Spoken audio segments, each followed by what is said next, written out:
Indo British advanced pain clinic నొప్పి మాయం surgery దూరం ఫర్ అపాయింట్మెంట్స్ 9155515563.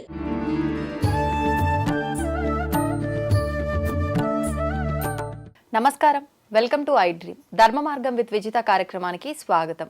అయితే గురువారం పుష్యమి నక్షత్రం కలిసి వచ్చిన రోజు చాలా విశేషమైన రోజు అని చెప్తుంటారు. ముఖ్యంగా కార్తీక మాసంలో ఈ గురువారం పుష్యమి నక్షత్రం కలిసి రావడం ఇంకా చాలా పరమ పవిత్రమైన రోజుగా మనం చెప్పుకుంటూ ఉంటాము.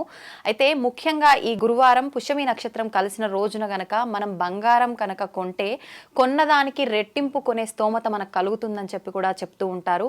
నిజంగా ఇప్పుడు బంగారం కొనే అవకాశం ఉందా? బంగారం ఆకాశాన్ని తాకుతోంది. మరి నిజంగా ఆ రోజు బంగారం కొనాలా ఏంటి? ఇలాంటి మరిన్ని విషయాలు ఇప్పుడు గురుగారితో మాట్లాడి తెలుసుకుందాం. ప్రస్తుతం మనతో పాటు ఉన్నారు ప్రముఖ జ్యోతిష్య పండితులు నందిబట్ల శ్రీహరి శర్మ గారు. ఇప్పుడు వారితో మాట్లాడేద్దాం.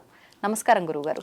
వాగర్థావివ సంపృక్తౌ వాగర్థ ప్రతిపత్తయే జగతః పితరౌ వందే పార్వతీ పరమేశ్వరౌ ఆదిత్యాయ చ సోమాయ మంగళాయ బుధాయ చ గురుశుక్ర శనిభ్యశ్చ రాహవే కేతవే నమః.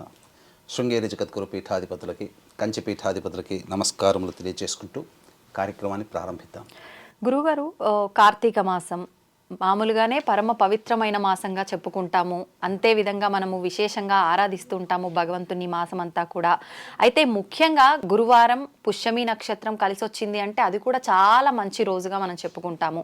ఈ మూడు కలిసి వచ్చాయి, కార్తీక మాసం, గురువారం, పుష్యమి నక్షత్రం, ఈ మూడు కలిసి వచ్చాయి. ముఖ్యంగా మన పెద్దవాళ్ళు చెప్తుంటారు, ఇంతకుముందు మీరు కూడా ఒక వీడియో మనం చేసేటప్పుడు చెప్పారు, గురువారం పుష్యమి నక్షత్రం కలిసి వచ్చిన రోజు చాలా విశేషమైందమ్మా, ఆ రోజు బంగారం కొంటే కనుక చాలా మంచిగా మనకు ఇంకా రెట్టింపు కొనే అవకాశం, స్తోమత కలిసే అవకాశం వస్తుంది అని చెప్పి. మరి ఇప్పుడు బంగారం కొనే పరిస్థితులు ఉన్నాయంటారా? బంగారం చూస్తే ఆకాశాన్ని అంటుతోంది రేటు. మనం ఏంటి తులం 80,000 కూడా దాటే రోజుల్లో ఉన్నాము. మరి ఇలాంటి సందర్భంలో బంగారం కొనలేని వాళ్ళు ఉంటారు. మరి నిజంగా బంగారమే కొనాలా? దాని బదులుగా మనం ఏమైనా కొనొచ్చా? కొనకపోయినా పర్వాలేదా? ఇలాంటి విషయాలన్నీ కూడా తెలియజేయండి. తప్పకుండానమ్మా. కార్తీక మాసం అనేక విధాలుగా పుణ్యాన్ని సంపాదించుకోదగినటువంటి పుణ్యమాసంగా చెప్పవచ్చు. అవునండి. ఇక పౌర్ణమి దాటిపోయింది, ఇక కార్తీక మాసం సమాప్తం అవ్వడానికి సమయం ఆసన్నమైంది. కాబట్టి ఇంకా మిగిలినటువంటి రోజుల్లోనైనా కానీ ఇప్పటి వరకు వీక్షించేటువంటి ఐ డ్రీమ్ ప్రేక్షకుల్లో ఇప్పటి వరకు కూడా సరిగ్గా ఎటువంటి నియమాలు పాటించకుండా ఉన్నవాళ్ళు అయినా కానీ, నియమాలు పాటిస్తూ ఇంకా ఎక్కువ రోజులుంటే బాగుండి, ఇంకా కొత్త కొత్త విషయాలు ఇంకా ఏవైనా ఉన్నాయా అని, ఆ రోజుల్లో ఎటువంటి నియమాలు పాటించాలి అని తెలుసుకోగలిగే ఆసక్తి కలిగినటువంటి ప్రేక్షకులకు కూడా ఒక చిన్న మనవి. రేపు అనగా 21వ తారీఖు రోజున గురువారము, పుష్యమి నక్షత్రము మరియు షష్ఠీ తిథి ఇవన్నీ కలిసినటువంటి అలభ్య పుణ్య యోగముగా గురుపుష్య యోగం చెప్పబడి ఉందమ్మా. అసలు ఈ గురుపుష్య యోగము రోజున మీరు అన్నట్టుగా బంగారం కొనుక్కుంటే చాలా మంచిది. అంటే ఎందుకు, దీనికి అంత వివరం తెలియజేస్తాను. మరి బంగారం కొనని వాళ్ళు అందరికీ స్తోమత ఉండదు కదా. 15,000 జీతం సంపాదించుకునే వాళ్ళు 8,000 పెట్టి గ్రామం కొనుక్కోలేరు కదా. మరి అటువంటి వాళ్ళు బంగారంతో సమానమైనటువంటి ఫలితాన్ని ఏ విధంగా పొందాలి, అలాగే ఉన్నటువంటి ఈ అలభ్య పుణ్య యోగాన్ని ఏ విధంగా మనము మనకు అనుకూలంగా మరల్చుకోవాలి, అంటే ఎటువంటి నియమాల్ని పాటిస్తూ ఆ యోగాన్ని మనం పొందాలి అనే విషయాల గురించి సవివరంగా, అంటే జాతకరీత్యా కూడా అనేక రకాల సమస్యలు ఉన్నటువంటి వారికి సంబంధించి ఆ పరిహార క్రియలో రేపు 21వ తారీఖు రోజున ఏ విధంగా చేసుకోవాలనేటువంటి విషయాల గురించి క్లుప్తంగా తెలియజేసుకుందాం. అసలు గురు పుష్య యోగం గురించి తెలుసుకుందామమ్మా. గురువారము పుష్యమి నక్షత్రము, సహజంగా ఆదివారము పుష్యమి నక్షత్రము కలిసి వస్తే పుష్యార్క యోగంగా చెప్పబడి ఉంటుంది. కానీ ఇదే పుష్యమి నక్షత్రం గురువారం వస్తే ఆ పుష్యార్క యోగంతో సమానమైనటువంటి గురుపుష్య యోగంగా చెప్పబడి ఉంది. అంటే ఈ రోజున ఏవైనా తలపెట్టినటువంటి పనులు నిరాటంకంగా సాగిపోతాయి. అవాంతరాలతో ఇబ్బందులు పడుతున్నట్టు ఏ పనులు మొదలుపెట్టినా బ్రేక్స్ అప్ అవుతుంటాయి కదమ్మా. అటువంటి వాళ్ళు ఈ రోజున గనక ప్రారంభం చేసుకుంటే ఇక తిరుగంటూ ఉండదు, పూర్తిగా కంప్లీట్ అయిపోతుంది ఎవరికైనా కానీ. అంటే కొత్తగా వ్యాపారము, ఉద్యోగంలో జాయిన్ అవ్వాలి, ఏదైనా కానమ్మా చాలా మంచిదని చెప్పవచ్చు. కొత్తగా ఏది చేసుకున్నా మంచిదే. ఇదివరకు బ్రేక్స్తో ఉన్నటువంటివి మళ్ళీ ప్రారంభం చేసుకుంటే ఇక బ్రేక్స్ అంటూ ఉండవు. ఇక ఈ గురువారము పుష్యమి నక్షత్రము గురు పుష్య యోగం ఎందుకన్నామనంటే, పుష్యమి నక్షత్రానికి సహజంగా అంటే ఉన్నటువంటి 27 నక్షత్రాల్లో నక్షత్ర అధిదేవత ఉంటారు. ఆ నక్షత్రాలని పరిపాలించే గ్రహము కూడా ఉంటుంది. ఉదాహరణకి మృగశీర్ష నక్షత్రం ఉంది. ఈ మృగశీర్ష నక్షత్రం అనగా మృగశిర నక్షత్రానికి అధిపతి కుజుడైతే పరిపాలించేవాడు సోముడు అంటే చంద్రుడు. అందుకనే సోమోరాజా మృగశీర్షేణ ఆగన్ను అని ఆ యొక్క మృగశిర నక్షత్రం మంత్రం ఉంటుంది. అలాగే పుష్యమి నక్షత్రం కూడా, పుష్యమి నక్షత్రానికి అధిపతి ఎవరు? శని భగవానుడు. ఈ నక్షత్రాన్ని పరిపాలించేవాడు గురువు. అందుకనే ఓం బృహస్పతిర్న పరిపాతు పశ్చాత్ అని ఈ బృహస్పతి గ్రహం పరిపాలించే నక్షత్రంగా పుష్యమి నక్షత్రం. అందుకనే గురు శనుల యొక్క కలయిక ఈ పుష్యమి నక్షత్రము. కాబట్టి నవగ్రహాల్లో ప్రధానమైనటువంటి గ్రహాలు గురువు, శని. వీటి యొక్క సంబంధించినటువంటి సంచారాన్ని బట్టే మనిషికి యోగ అవయోగాలు ఈ భూమి మీద ఉంటాయి. కాబట్టి ఈ గురువారము పుష్యమి నక్షత్రం కలిసినటువంటి రోజున ప్రధానంగా చెప్పబడినటువంటిది ఏంటనంటే దైవానుగ్రహాన్ని సంపాదించుకోవడం కోసం పరితపించాలి. ముఖ్యంగా వీక్షించేటువంటి ప్రేక్షకుల్లో దత్తాత్రేయ ఆరాధన ఉన్నవాళ్ళు ఉంటారు. కాబట్టి ఈ గురు పుష్య యోగం రోజున అంటే ఏ చరిత్ర సచ్చరిత్ర అంటే ఏ చరిత్ర పట్టుకొని చదవడం కాదమ్మా, భక్తుగా నిఖార్సైనటువంటి దత్తాత్రేయ చరిత్ర పారాయణం చేసిన వాళ్ళకి గురు అనుగ్రహం సంపూర్ణంగా కలుగుతుంది. అంటే ఈ గురు పుష్య యోగం ఉన్నటువంటి సందర్భంలో మొదటి అధ్యాయం నుంచి చివరి అధ్యాయం వరకు ఎవరైతే ఒక సప్తాహము అనగా ఒక పారాయణం చేస్తారో వాళ్ళు 108 సార్లు దత్తాత్రేయ చరిత్ర పారాయణం చేసిన పుణ్య ఫలితం దక్కుతుంది. ముందు నుంచి చదవడం అలవాటు లేని వారు కూడా ఆ రోజు చేస్తే చాలమ్మా వాళ్ళకి గురు అనుగ్రహం కలుగుతుంది. ముఖ్యంగా వివాహం కావలసినటువంటి అబ్బాయిలకి దత్తాత్రేయ ఆరాధన ఈ గురు పుష్య యోగంలో గనక చేసినట్లయితే తప్పకుండా వివాహం కుదురుతుంది. ఎందుకంటే మగవాళ్ళకి గురు అనుగ్రహంగా ఉండాలి, ఆడవాళ్ళకి కుజుడు అనుగ్రహంగా ఉండాలి. అప్పుడే వివాహ సంబంధాలు త్వరితంగా అవుతాయి. కాబట్టి ఈ గురు పుష్య యోగంలో వివాహం కావలసినటువంటి అబ్బాయిలు గనక ఈ గురు చరిత్ర పారాయణం చేసిన, దత్తాత్రేయ అనగా అభిషేకం చేసుకున్న తప్పకుండా వివాహం కుదురుతుంది. అయితే ఇంతకుముందు మీరు మొదట్లో అన్నట్టుగా ఈ గురు పుష్య యోగం రోజున బంగారం కొనుక్కుంటే మంచిది. ఏ సమయంలో కొనుక్కోవాలి? గురువు యొక్క హోర ఉన్నప్పుడు కొనుక్కోవాలి. ఏ సమయంలో? గురు హోర అన్నప్పుడు ఉదయం 6 అంటే సూర్యోదయం 6:15 అవుతుంది కాబట్టి 6:15 నుంచి 7:15 వరకు గురు హోర ఉంటుంది. కానీ ఆ సమయంలో షాపులు తెరవరు కదా, అందుకని మళ్ళీ గురు హోర వచ్చినప్పుడు అనగా మధ్యాహ్నం 1:15 నుంచి 2:15 వరకు గురు హోర ఉంటుంది. ఆ సమయంలో శక్తి ఉన్న వాళ్ళు మాత్రమే వీక్షించేటువంటి ప్రేక్షకులు గమనించాలి. శక్తి ఉన్న వాళ్ళు ఆ బంగారు రూపుని గ్రామో, అరగ్రామో, పావు గ్రామో కొనుక్కుని ఇంట్లో తెచ్చిపెట్టుకొని పూజ చేసుకుంటే ఖచ్చితంగా దానికి 10 రెట్ల బంగారం కొనుక్కునే శక్తి, లేదా బంగారం అంటే ధనము కాబట్టి ధన సమృద్ధి అవుతుంది. 10 రెట్ల సమృద్ధి అవుతుంది. మరి గురుగారు మీరు ఇందాక అన్నారు అందరూ కొనుక్కోలేని వాళ్ళు కొనుక్కోగలిగే వాళ్ళే ఉండరు, కొనుక్కోలేని వాళ్ళకు అంతే సమానమైన ఫలితం ఉండేలా ఇంకొక విషయం ఉంది అని చెప్పి, మరి ఏంటి ఆ విషయం? బంగారం కొనుక్కోలేకపోతే గురువు అధిపతిగా ఉండి పరిపాలించేటువంటి వస్తువుల్లో బంగారం ఒకటమ్మా. అవునండి. ఇక ప్రత్యామ్నాయంగా బంగారం కొనుక్కునే శక్తి అందరికీ ఉండదు కాబట్టి అందరినీ కొనుక్కోమని చెప్పట్లేదు ఇక్కడ. చాలా మంది ఈ ధన్తేరస్ అనగా ధనత్రయోదశి, అక్షయ తృతీయ రోజున బంగారం కొంటారు. కానీ ఆ రోజులో కాదు, ఇటువంటి గురు పుష్య యోగాలు ఉన్నప్పుడు కొనుక్కోవాలమ్మా. ఇది శాస్త్రంలో చెప్పబడింది ఒరిజినల్ గా. కాబట్టి అందరూ బంగారం కొనుక్కోలేరు కాబట్టి బంగారంతో సమానమైనటువంటి ఫలితాన్ని ఇచ్చేటువంటిది పసుపు కొమ్ములు. పసుపు కొమ్ములు ఇంట్లోకి తీసుకుని వచ్చి కొనుక్కొని పెట్టుకున్నా, లేదా ఇంటికి పసుపు ఆ 1:15 నుంచి 2:15 మధ్య కాలంలో పసుపు కొమ్ము తెచ్చుకోవాలి. పసుపు పొడైనా తెచ్చుకోవచ్చు జనరల్ స్టోర్ నుంచి, కొనుక్కున్నా చాలమ్మా.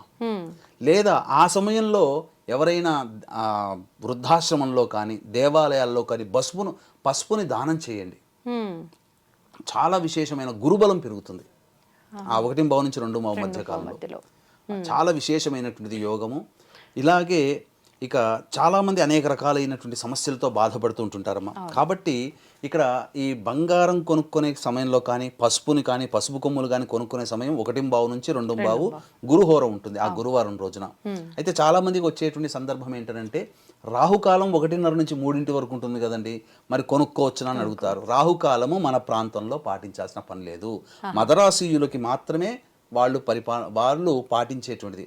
మద్రాసుని ఆనుకున్నటువంటి నెల్లూరు ఆ చుట్టుపక్కల ఉన్నటువంటి ప్రదేశాల్లో ఇప్పటికీ పాటిస్తారో అదే ఆచారం అన్ని ప్రాంతాలకి ప్రాకింది. రాహుకాలం అనేటువంటిది చెడు కాలమే, కానీ రాహు ఎవరికైతే యోగంగా ఉంటాడో ఆ కాలంలో వాళ్ళకి మంచి జరుగుతుంది. ముఖ్యంగా ఈ పట్టింపు మనకు వర్జ్యం ఎలా పట్టింపో మన ప్రాంతంలో, దుర్ముహూర్తాలు ఎలా పట్టింపో మద్రాసీయులకి అనగా తమిళియన్స్కి రాహుకాలం అంత పట్టింపు. అంటే ఏ రోజు కూడా మనం రాహుకాలం మనం పాటించాల్సిన అవసరం లేదమ్మా. ఓకే, అది తరతరాల నుంచి వంశాచారంగా వస్తున్నట్టయితే అప్పుడు పాటించుకోవాలి. ఇప్పుడు గురుగారు బంగారం పూజ గదిలో పెట్టి పూజ చేయమన్నారు కదా, అది ఏ సమయంలో, ఈవినింగ్ సమయంలో చేయాలి? ఆ పూజ మామూలుగా ఎలా చేయాలి మరి? బంగారం కొనుక్కునేటప్పుడు ముందుగా ఒక రోజు ముందుగా కొనుక్కోవాలమ్మా. ఒక రోజు ముందుగా కొనుక్కొని ఉదయం 6:15 నుంచి 7:15కి మధ్యలో గురుహోర ఉంటుంది, ఆ సమయంలో చేసుకోవచ్చు. పూజ చేసుకొని చక్కగా ఆ యొక్క సంబంధించినటువంటి ఆ బంగారు రూపు, లక్ష్మీ రూపు అయితే లక్ష్మీ ఆ బంగారానికి అభిషేకం జరిపించి లక్ష్మీ సహస్రనామం కానీ లక్ష్మీ అష్టోత్తరంతో పూజ చేసి ఆ విధంగా ధూపదీప నైవేద్యములు ఇచ్చిన తర్వాత ఒక మంచి శుభ సమయంలో ఆ రోజున పెట్టుకోవచ్చు. ఇంకా పైగా ఆ రోజున షష్ఠి తిథి ఉంది కాబట్టి కుజదోషంతో బాధపడుతున్నటువంటి వాళ్ళు, వివాహం కావాల్సినటువంటి అబ్బాయిలు అమ్మాయిలైనా కానీ ఆ రోజున సుబ్రహ్మణ్య స్వామి దేవాలయంలో ఆవు పాలు, ఆవు నెయ్యి, తేనె ఈ మూడిటితో అభిషేకం జరిపించి చెలివిడి నైవేద్యంగా పెట్టవచ్చు. అలాగే వివాహం కావాల్సినటువంటి అమ్మాయిలు ఈ రోజున సాధారణంగా మంగళవారం రోజున కాత్యాయని వ్రతం అనేటువంటిది చేస్తారు. కాత్యాయని వ్రతం ఈ షష్ఠి తిథి కూడా గురుపుష్య యోగం ఉంది కాబట్టి కాత్యాయని వ్రతాన్ని ఈ యొక్క ఆడవాళ్ళు, వివాహం కావాల్సినటువంటి ఆడవాళ్ళు ఈ వ్రతాన్ని ఆచరిస్తే వివాహ సంబంధమైనటువంటి దోషాలు కూడా తొలగిపోతాయి. ముఖ్యంగా బంగారంతో సమానమైనటువంటి ఇంకొక యోగం కూడా చెప్పబడి ఉంది. అంటే మనము దసరా రోజున కనుక మనం చూసినట్లయితే జమ్మి చెట్టు దగ్గర తిరుగుతారమ్మ, ప్రదక్షిణ చేస్తారు. జమ్మి ఆకుని తెచ్చుకొని ఇంట్లో భద్రంగా బీరువాలో లాకర్లో పెట్టుకుంటారు. ఎందుకంటే జమ్మి ఆకులు అంటే జమ్మిలో అగ్ని పుడుతుంది. బంగారం ఎక్కడి నుంచి పుట్టింది? అగ్ని నుంచి పుట్టింది. కాబట్టి ఆరణి అంటే ఈ ఆరణి తయారు చేసేది జమ్మి యొక్క కాండం నుంచే కాబట్టి జమ్మి వృక్షములన్నీ వచ్చేటువంటి ఆకులు ఏవైతే ఉంటాయో అవి బంగారంతో సమానం. కాబట్టి ఆ జమ్మి ఆకులనైనా కానీ జమ్మి కొమ్మ ఉంటుంది. ఆ ఉదయాన్నే 6:15 నుంచి 7:15 మధ్య కాలంలో జమ్మి కాండమును ఇంట్లో తెచ్చుకొని వచ్చి ధూపదీప నైవేద్యాలు ఇచ్చి ఆ ఆకులను గనక సంబంధించినటువంటి బీరువాలో పెట్టుకోవడము. అలాగే ముళ్ళతో పాటు ఉంటుంది కదా జమ్మి కాండము, దాన్ని ఆ పూజ చేసిన తర్వాత ఇంటిలో రాహుకాలంలో గనక ఆ సమయంలో ముందు గనక ఇంటి గుమ్మాని కడితే నరదృష్టి, నరఘోష, ఇంట్లో ప్రయోగ బాధలు జరిగినా ఏమున్నా కానీ అవన్నీ పారిపోతాయమ్మా. ఇవి తంత్రములు, తాంత్రికము కాదు, తంత్రములు, చిట్టి చిట్కాలు. కాబట్టి ఇవి పాటించి కూడా మనం శుభాన్ని పొందవచ్చు, ఈ విధంగా చేయవచ్చు. ఇంకా జాతకరీత్యా ముఖ్యంగా చెప్పాలి అనంటే పనులలో ఆగిపోయినటువంటి వాళ్ళు, వివాహం కావాల్సినటువంటి అబ్బాయిలు అమ్మాయిలైనా కానీ ఈ సంబంధించినటువంటి 6:15 నుంచి 7:15 మధ్యకాలంలో ఈశ్వరుడికి ఈ సంబంధించినటువంటి విభూతి విభూతిని నీటిలో కలిపి ఆ నీటితో కనుక అభిషేకం చేసినట్లయితే ధన సంపత్తి పెరుగుతుంది. ఇక గురుహోర అయిపోయింది. 7:15 నుంచి 8:15 మధ్యకాలంలో కుజహోర ఉంటుంది. ఆ సమయంలో కుజదోషంతో బాధపడుతున్నటువంటి వాళ్ళు, సంతానం కలగకుండా ఇబ్బందులు పడుతున్నటువంటి వాళ్ళు, అలాగే మిస్క్యారీస్ అవుతున్నటువంటి వాళ్ళు ఆ కుజహోరలో శివుడికి సంబంధించి ఎర్రచందనం ఉంటుంది కదమ్మా, ఆ ఎర్రచందనాన్ని నీటిలో కలిపి ఆ ఎర్రచందనం నీటితో ఈశ్వరునికి అభిషేకం జరిపించాలి. అలాగే ఇంతకుముందు షష్ఠి తిథి ఉంది, సుబ్రహ్మణ్య స్వామి దేవాలయంలో చెప్పాను కదా, ఆవు పాలు, ఆవు నెయ్యి, తేనె. ఈ 6:15 నుంచి 7:15 మధ్యకాలంలో ఆ యొక్క సుబ్రహ్మణ్య స్వామికి ఆవు పాలు, ఆవు నెయ్యి, తేనె అభిషేకం జరిపించి చెలివిడి నైవేద్యంగా ఈ కుజహోర 7:15 నుంచి 8:15 మధ్యకాలంలో పెట్టవచ్చు. ఇక రవిహోరలో ముఖ్యంగా ఉద్యోగ సంబంధమైనటువంటి ఇబ్బందులు పడుతున్నటువంటి వాళ్ళు, ఉద్యోగంలో ప్రమోషన్లు రాక, ఉద్యోగంలో సమస్యలు ఎదుర్కొంటున్న వాళ్ళు, ఉద్యోగం రాక ఇబ్బంది పడుతున్నటువంటి వాళ్ళు ఈ 8:15 నుంచి 9:15 మధ్యకాలంలో రవిహోర ఉంటుంది.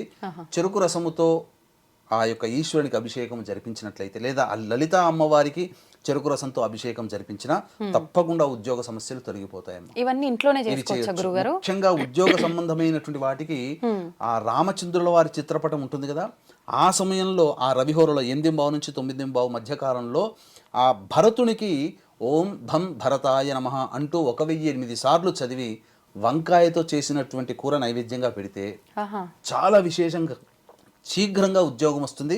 ఇది చేసి ఆచరించిన వాళ్ళు కూడా ఉన్నారు. ఇక ముఖ్యంగా ఈ 9:15 నుంచి 10:15 మధ్యకాలంలో శుక్రహోర ఉంటుంది.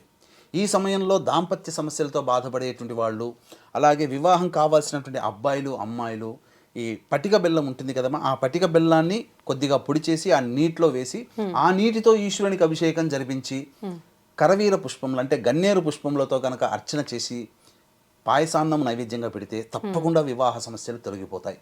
ఇక బుధహోర ఇక్కడ 7:15, 8:15, 9:15, 10:15 నుంచి 11:15 మధ్యకాలంలో ఈ బుధహోర ఉంటుంది. ఈ 10 నుంచి 11 మధ్యకాలంలో బుధహోరలో వ్యాపార సంబంధంగా ఇబ్బందులు పడుతున్నటువంటి వాళ్ళు ఎవరైనా కానీ చక్కగా ఈశ్వరునికి ఈ పంచామృతాలతో అభిషేకము జరిపించి మీరు ఈ గారెలు నైవేద్యంగా పెట్టినట్లయితే వ్యాపార సంబంధమైన దోషాలు తొలగిపోతాయి. అలాగే బుద్ధి సంబంధమైనటువంటి దోషాలు కూడా తొలగిపోతాయి. పిల్లల్లో బుద్ధి పెరుగుతుంది. ఇక 11 నుంచి 12 మధ్యకాలంలో చంద్రహోర ఉంటుంది. కాబట్టి ఆవు పాలతో ఈశ్వరునికి అభిషేకం జరిపించినట్లయితే మానసికంగా బాధపడుతున్న వాళ్ళు, ఎలోన్గా ఉన్నామని భయపడుతున్నటువంటి వాళ్ళు, మానసిక ధైర్యం, ఏ పని చేయాలన్నా ధైర్యం లేని వాళ్ళు ఈ సమయంలో గనక అభిషేకం జరిపించుకుంటే తప్పకుండా మానసిక సమస్యలు తొలగిపోతాయి. ఇక 12 నుంచి 1 ఉన్నటువంటిది చాలా మందికి కావాల్సినటువంటిది. వీక్షించేటువంటి ప్రేక్షకుల్లో వృషభ రాశి, మిథున రాశి, వృషభ, మిథున, కర్కాటక, సింహతుల, వృశ్చిక, మకర, కుంభమీన రాశిలో జన్మించిన వారికి శని దోష ప్రభావం ఉంది. కాబట్టి ఈ 12 నుంచి 1 మధ్య కాలంలో నవగ్రహాల చుట్టూ శివాయ నమః అంటూ 27 ప్రదక్షిణలు చేసి శనైశ్వరుడికి నల్ల నువ్వుల నూనెతో అభిషేకము జరిపించి అన్నము నల్ల నువ్వులు కలిపిన ముద్ద నైవేద్యంగా పెట్టి ఆ విధంగా అదే సమయంలో వృద్ధాశ్రమంలో కానీ లేదా అనాథలకు కానీ పారిశుద్ధ్య కార్మికులకు కానీ ఏవైనా తినుబండారములు, వస్త్రములు కానీ ఫలములు కానీ ఇచ్చినట్లయితే శని దోషం ఖచ్చితంగా తొలగిపోతుంది. ఇక ఆ రోజున సంధ్యా సమయానికి మళ్ళీ శివాలయానికి చేరుకొని అర్చన జరిపించుకొని ఆ రోజున వీలైతే ఉపవాసం ఉండే ప్రయత్నం చేయండి. ఆ రోజున చేయడం వల్ల తప్పకుండా గురు అనుగ్రహం కలుగుతుంది. గురు అనుగ్రహం కలగడం ద్వారా అన్ని పనులు కూడా ఆటంకాలు లేకుండా ముగిసిపోతాయి. లేస్తూనే ప్రతి మనిషి ఏదో ఒక పనిలో ఉంటాడు. ఆ పనులలో ఇక భవిష్యత్తులో ఒక మంచి గొప్ప పనులు పెట్టుకుంటాడు. ఆ పనులలో ఆటంకాలు తొలగిపోయి ఆనందంగా ఉండాలి అనుకున్నప్పుడు సాయంకాలం సంధ్యా సమయంలో శివార్చన జరిపించుకొని నక్షత్రము, చంద్రుడిని దర్శనం చేసుకొని భోజనం చేసుకుంటే చాలా మందికి ఈ యొక్క సమస్యలు అనేటువంటి తొలగిపోతాయి. ఇక వీక్షించేటువంటి ప్రేక్షకులకి గమనిక, ఈ యొక్క ఆదివారము అమావాస్య సందర్భంగా డిసెంబర్ 1వ తారీఖు రోజున శ్రీశైల క్షేత్రంలో జాతకరీత్యా కలుగు విద్య, వివాహ, ఉద్యోగ, దాంపత్య, సంతాన, అనారోగ్య సమస్యల నివారణకి, అలాగే వృషభ, మిథున, కర్కాటక, సింహతులు, వృశ్చిక, మకర, కుంభమీన రాశిలో జన్మించిన వారికి శనిదోష పరిహారార్థమే సర్వదోష నివారణ పూజలు, హోమాలు అనేటువంటివి పర్ హెడ్ 1500 రూపాయలకు చేయించడం జరుగుతుంది. అవకాశం ఉన్న వాళ్ళు కార్యక్రమ తదనంతరం కాంటాక్ట్ చేసి పూర్తి వివరాలు తెలుసుకోవచ్చు. అయితే గురువుగారు, ఇప్పుడు మీరు చెప్పిన విషయాలన్నీ నిజంగా అందరికీ చాలా ఉపయోగపడేవి, చాలా చక్కగా ఉన్నాయి. కాకపోతే నాదొక చిన్న సందేహం. ఇప్పుడు ఉద్యోగరీత్యా ఇప్పుడు మాలాగా ఇలా బయటకు వచ్చే వాళ్ళకి సెలవులు పెట్టుకోవాలంటే కుదరదు. మరి అలా అని చెప్పి అరే పూజ చాలా చక్కగా చెప్పారు, అది చేసుకుంటే కనుక మా ఇబ్బంది నుంచి బయటపడతామనే ఆశ కూడా ఉంటుంది. మరి ఏం చేయమంటారు అలా కుదరని వాళ్ళని? అటువంటి కుదరని వాళ్ళకి ప్రత్యామ్నాయ మార్గాలు ఏంటంటే, వివాహం అయితే గనక భార్య కనుక ఉండి భార్య చేయగలిగితే అది పరిహారం వస్తుంది. లేదు మేము భార్య కూడా జాబ్ ఎంప్లాయర్ అండి, మరి ఎవరు చేస్తేనంటే రక్త సంబంధికులు, అన్నదమ్ములు, అక్క చెల్లెళ్ళు చేసిన, ముఖ్యంగా తల్లిదండ్రులు పిల్లల కోసం చేసిన ఆ ఫలితం వస్తుందమ్మా. వాళ్ళ గోత్రనామాలతో చేయించుకోవచ్చు. లేరండి మేము అందరం రిమోట్ ప్లేస్లో ఉన్నాం, మాకు ఆ సమయం అవన్నీ కూడా మాకు మ్యాచ్ కావు, మా తరపున చేసేవాళ్ళు ఎవరు లేరు అనేవాళ్ళు కూడా ఉంటారు. అటువంటి సందర్భంలో ఆ చెప్పబడినటువంటి సమస్యలకి మనం పరిహారాలు చెప్పాం కదా, ఆ ఏ హోర అయితే ఉన్నదో ఆ హోరకు సంబంధించినటువంటి అధిపతి యొక్క అష్టోత్తరము కనీసం హీనపక్షంలో ఒక 3 సార్లు అయినా కానీ పఠించుకొని నేను చేయలేకపోయినా ఆ ఫలితాన్ని నాకు అందివ్వు మహాదేవ అని చెప్పి ఆ యొక్క ఈశ్వరునికి ఒక్క నమస్కారం ఉత్తరం వైపు తిరిగి నమస్కారం చేసుకుంటే ఆ ఈశ్వరుడు నమస్కారం చేసుకున్న ఉత్తర క్షణమే, ఉత్తరం వైపు తిరిగి ఈశ్వరుడికి నమస్కారం చేసుకున్న ఉత్తర క్షణమే అతనికి ఆ యోగాన్ని అందిస్తాడు. ఆ మాట తథ్యము తథ్యము తథ్యము. అంటే మనం ఎక్కడున్నా ఉన్న దగ్గర నుంచి అష్టోత్తరం చేసుకోవచ్చు. ఉత్తరం వైపే, ఎందుకనంటే హిమాలయాలు ఉన్నాయి మన భారతదేశానికి ఉత్తరాన హిమాలయాలు. కాబట్టి ఉత్తరం వైపున ఈశ్వరుడు నివసించే ప్రదేశం ఉంది. కాబట్టి అక్కడ నమస్కారం చేసుకున్న ఈశ్వరునికి నమస్కారం చేసుకున్న ఫలితమే వస్తుంది. అయితే పరిహారం చేస్తే వచ్చే ఫలితమే అష్టోత్తరం చేసిన సమానమైన ఫలితం. కానీ అది ఎవరు చేయలేని పక్షంలో అయితే మనం తీసుకోవాల్సిందే. కానీ కుదిరినప్పుడు కూడా చేయలేదనంటే అది మానసిక దౌర్భాగ్యం అని చెప్పవచ్చు. ఓకే గురుగారు, ఏకాదశి చాలా విశిష్టమైనదని చెప్పి మనం మాట్లాడుకుంటూ ఉంటాము. ఏకాదశి రోజు ఉపవాసాలు చేస్తూ ఉంటాము. అయితే ఇంతకుముందు మనం తొలి ఏకాదశి గురించి, వైకుంఠ ఏకాదశి గురించి మాట్లాడుకున్నాము. మళ్ళీ కార్తీక దామోదర ఏకాదశి గురించి, ఆ రోజు విష్ణుమూర్తి నిద్రకు సంబంధించిన విషయాల గురించి మనం గత వీడియోలో మాట్లాడుకోవడం జరిగింది. అయితే ఆ రోజున మీరు చెప్పడం జరిగింది ఏంటి అంటే, ఇవి ఇంత విశేషమైన ఏకాదశులు, వీటికన్నా మించి విశేషమైన ఏకాదశి ఇంకొకటి ఉంది, అది ఈ కార్తీక మాసంలోనే ఉంది అని చెప్పి కూడా చెప్పడం జరిగింది. మరి ఎప్పుడు ఆ ఏకాదశి ఈ కార్తీక మాసంలో, ఆ రోజున మనం ఎటువంటి విధి విధానాలు ఆచరిస్తే బాగుంటుందో తెలియజేయండి. తప్పకుండానమ్మా. ఇప్పుడు మనకు ఉన్నవి 12 నెలలు. ఈ 12 నెలలకి కాను వచ్చేటువంటి ఏకాదశులు 2 ఏకాదశులు, అంటే మొత్తం 24 ఏకాదశులు. ఈ యొక్క కార్తీక మాసము ప్రత్యేకించి శివుడికి కేశవుడికి అసలు ఏమాత్రము కూడా భేదము లేదు, ఇద్దరూ ఒకటే. అందుకనే శివాయ విష్ణు రూపాయ శివరూపాయ విష్ణవే శివస్య హృదయం విష్ణోర్విష్ణోర్చ హృదయం శివ యథా శివమేవోహో విష్ణురేవం మయశివ. అంటే శివుడి రూపమే విష్ణువు, విష్ణు రూపమే శివుడు, శివుడి హృదయంలో విష్ణు, విష్ణు హృదయంలో శివుడు ఉంటాడు. ఎప్పుడూ శివుడు విష్ణుని ఆరాధిస్తుంటాడు, విష్ణువు శివుని ఆరాధిస్తూ ఉంటుంటాడు. అందుకనే ఇక ఈ కార్తీక మాసము ఈశ్వరుడికి ఎంతటి గొప్పగా చెప్పబడిందో విష్ణువుకి కూడా అంతే చెప్పబడింది. ఎందుకనంటే ఏకాదశి తిథి రోజున ఈశ్వరుని ఆరాధించమంది శాస్త్ర ప్రకారము. అసలుగా ఈశ్వరుని ఆరాధించమంది మోక్ష ప్రాప్తి కోసమే ఈ యొక్క విష్ణువుని ఆరాధన చేసి ద్వాదశి రోజున విష్ణువుని ఆరాధన చేసి అప్పుడు భోజనం చేయాలి. ఇది ఈ విధంగా చెప్పబడినటువంటి పరిణామక్రమం. వీక్షించేటువంటి ఐడ్రీమ్ ప్రేక్షకులు చాలా అదృష్టవంతులని చెప్పవచ్చు. ఎందుకనంటే ఇప్పుడు చెప్పుకోబోయేటువంటి అంశం ఏదైతే ఉందో ఏకాదశి పుట్టుకకు సంబంధించినటువంటిదమ్మా. అసలు తెలిసి తెలియక మనం చాలామంది ఈ ఏకాదశుల్ని మనం ఆచరిస్తూ వస్తున్నాం. తెలిసిన తర్వాత ఇంకా చాలా గొప్పగా ఆచరిస్తూ వస్తున్నాం. కానీ అసలు ఏకాదశి పుట్టిందే ఈ కార్తీక మాసం కృష్ణపక్షం ఏకాదశి రోజున, అనగా తిథి ఏర్పడిందే ఏకాదశి అంటూ తిథి ఏర్పడిందే ఇప్పుడు 26వ తారీఖున వచ్చినటువంటి ఏకాదశి, కార్తీక మాసం కృష్ణపక్షంలో వచ్చే ఏకాదశి. కాబట్టి ఈ ఏకాదశి రోజున అసలు ఆ యొక్క పుట్టుకకు సంబంధించినటువంటి కథ విన్నా సంపూర్ణమైనటువంటి శివానుగ్రహం విష్ణు అనుగ్రహం కలుగుతుంది.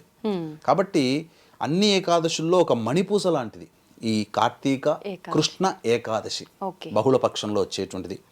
అసలు ఈ ఏకాదశి పుట్టుక గనక చరిత్ర గనక తెలుసుకున్నట్లయితే చాలా గొప్పగా ఉంటుంది. పూర్వము తాళజంఘుడు అనేటువంటి ఒక మహారాక్షసుడు ఉండేవాడు. ఆ రాక్షసుడు బ్రహ్మ సముద్భవుడు, అనగా బ్రహ్మ ద్వారా జననం పొందినటువంటి వాడు.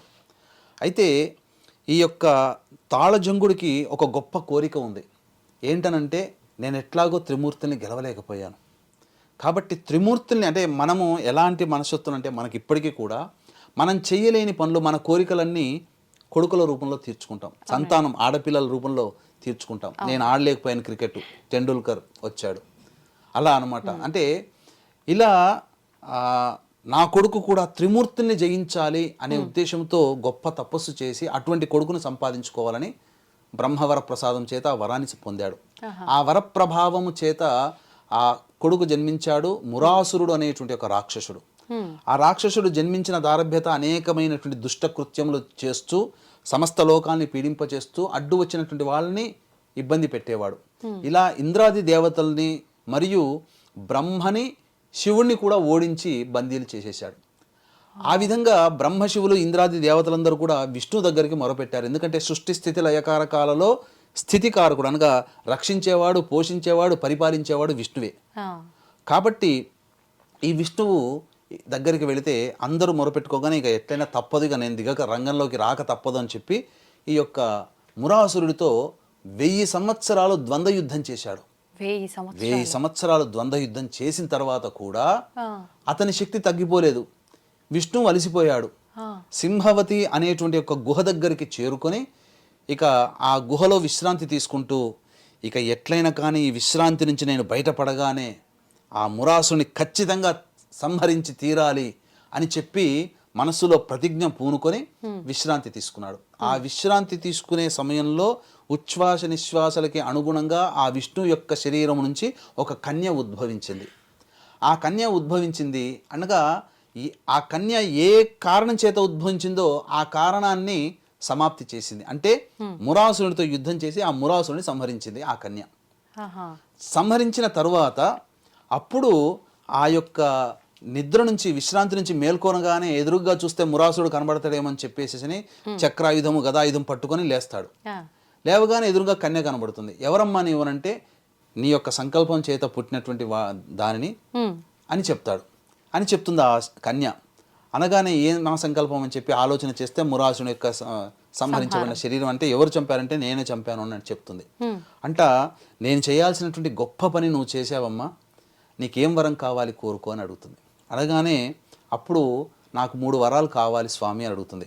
అనగానే ఏంటి చెప్పు అని అంటాడు.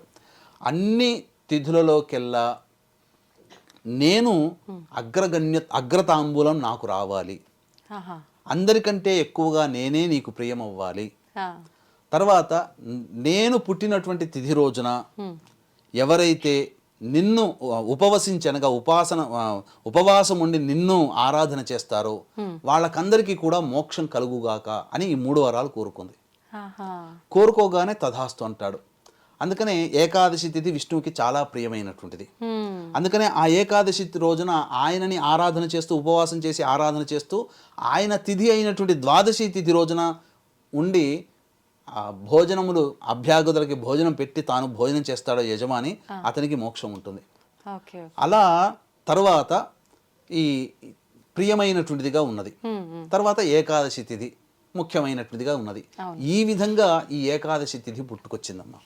అందుకనే ఈ ఏకాదశి రోజున వీక్షించేటువంటి ఐడ్రీమ్ ప్రేక్షకులు 24 ఏకాదశుల్లో ఏమీ ఉండలేకపోయినా కనీసం ఈ 26వ తారీఖు రోజున వచ్చేటువంటి ఏకాదశి తిథి రోజున మాత్రము ఖచ్చితంగా ఉపవాసం ఉండి ద్వాదశి తిథి రోజున భోజనం చేసే అలవాటు గనక చేసుకుంటే తప్పకుండా మంచి జరుగుతుంది.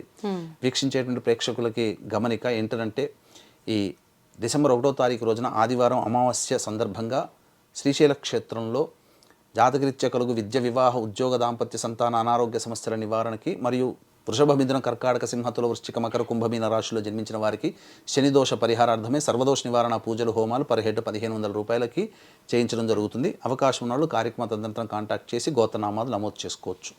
ఇక ప్రత్యేకమైనటువంటిది ఒకటి తెలియచేస్తానమ్మా. ఏంటనంటే ఈ ఏకాదశి తిథి ఉన్నది కదా, ముందు రోజున దశమి తిథి రోజున ఉంది కదా, పంచగవ్య ప్రాశన చేస్తే ఇంకా పవిత్రత చేకూరుతుంది. ఎలా గురుగారు? పంచగవ్య ప్రాశన అంటే మొత్తము గో సంబంధమైనటువంటి 5 వస్తువుని భుజించాలి.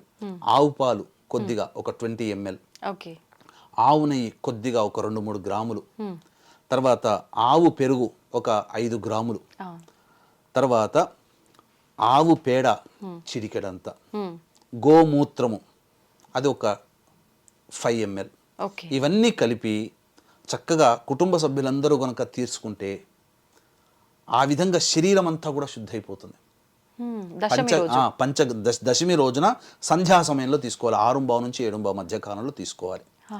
తీసుకొని మరుసటి ఆ రోజున రాత్రి భోజనం చేయవచ్చు, తప్పులేదు. ఏకాదశి 26వ తారీఖు అయింది, ఆ రోజున భోజనం చేయకుండా ఉండి ద్వాదశి తిథి రోజున చక్కగా మళ్ళీ లేచి సూర్యనారాయణకి నమస్కారం చేసుకొని ఆ రోజున వంటకాదులన్నీ చేసుకొని విష్ణు సహస్రనామ పారాయణం చేసుకొని ఎవరికైనా అభ్యాగతులకి భోజనం పెట్టి ఆ భోజనం తిన్న తర్వాత అప్పుడు ఇంటి యజమాని సభ్యులందరూ కూడా భోజనం చేస్తే ఏకాదశి పుణ్య వ్రతాన్ని పొందినటువంటి ఫలితం పొందుతారు. గురువుగారు, ఈ పంచగవ్యాల తీర్థం తీసుకోవడం వల్ల ఏంటి ఫలితం? అసలు ఈ పంచగవ్య తీర్థం గనక ఈ ప్రతినిత్యము తీసుకున్న వ్యక్తికి శరీరములో టాక్సికేషన్ జరిగిపోతుంది, అనగా డిటాక్సికేషన్ అయిపోతుంది మొత్తం, అనగా వ్యర్థములన్నీ తొలగిపోతాయి. పూర్వకాలంలో ఏ పూజ చేసినా మొట్టమొదలు పంచగవ్య ప్రాశన చేస్తారమ్మా. ఇది ఆచారం కనుమరుగైపోయింది. కొన్ని కార్యక్రమాల్లో మాత్రమే చేస్తున్నారు, కానీ ఎక్కువగా తీసుకోకూడదు. అసలు మనం భరించలేము, 1 గంట వరకు ఏ పదార్థం భుజించలేము, అలా ఉంటుంది. ఇక మనము ఎంతటి వెర్రివాళ్ళం అంటే మన హిందువులము, ఎవడో బ్రిటిష్ వాడు, ఎవడో తెల్లవాడు, వాడు కనుక్కొని ఈ యొక్క ఉపవాసం ఉండడం వల్ల మంచి జరుగుతుందని చెప్తే ఇప్పుడు మనం ఆచరిస్తున్నాం. మన వాళ్ళు ఎప్పుడో మహర్షులు ఏకాదశి రోజున ఉపవాసం పెట్టారు కదా. అంటే ఈ ఉపవాసం ఉండడం వల్ల ఏమవుతుందంటే శరీరము ఒకసారి రెస్ట్ దొరుకుతుంది. తనంతట తాను శరీర నిర్మాణంలో అంతర్గత అవయవంలోకి కలిగినటువంటి ఇబ్బందులన్నీ ఆ రెస్ట్ దొరకడం వల్ల, అవయవాలకి రెస్ట్ దొరకడం వల్ల అప్పుడు అవన్నీ తనంతట తాను రిపేర్ చేసుకునే అవకాశాన్ని మనం ఒక రోజు ఇస్తున్నాం. ఆ విధంగా నెలలో 2 రోజులు ఇస్తున్నాం. విచిత్రం ఏంటంటే ఏదో ఒక రోజు ఉపవాసం ఉండమని అంటున్నారు, కానీ మన మహర్షులు పెట్టినటువంటి సిద్ధాంత రీత్యా ఏకాదశి రోజున ఎందుకు హిందువులు ఏకాదశి రోజునే ఉపవాసం ఉంటున్నారు అని చెప్పి దాని మీద కూడా వీళ్ళు రీసెర్చ్ చేశారు. చేస్తే ఏంటనంటే ఏకాదశి రోజునే ఉపవాసం ఉండాలి. ఎందుకనంటే అంతరిక్షంలో ఉన్నటువంటి గ్రహాల నుంచి వచ్చేటువంటి సూర్య కిరణాలు కానీ అంతరిక్షంలో ఉండే ఈ అమృత కిరణాలు ఈ ఏకాదశి రోజున ఎక్కువగా ప్రసరిస్తాయి.